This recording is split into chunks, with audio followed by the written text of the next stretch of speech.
আসসালামু আলাইকুম, সবাইকে স্বাগতম তোহার রান্নাঘর থেকে। আজকে আবার নতুন একটা রেসিপি নিয়ে আসছি। তো যারা ফেসবুকে তো দেন এরা ফলো করেন, আর ইউটিউব থেকে দেখলে সাবস্ক্রাইব করুন। আর ধন্যবাদ আমার ভিডিও আপনারা দেখার জন্য।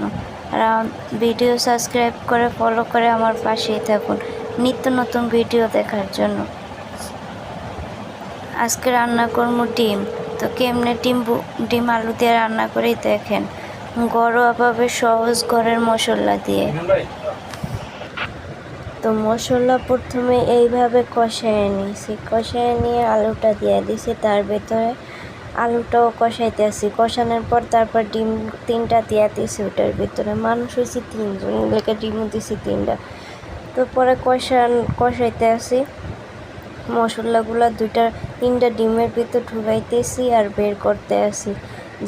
জামা তো উপরে দিয়ে লাগাই না, কেমনে ঢুকবো? তো এর লেগে একদম সিরা বিড়া দিছি যাতে গার মধ্যে ঢুকে যায় মশলা ডিম ডিরে। তো তারপরে পানি দিয়ে দিছি, পানি দেওয়ার পরে পানি যেই শুকিয়ে গেছে দেখেন কি সুন্দর হয়ে গেছে। আমরা খাই।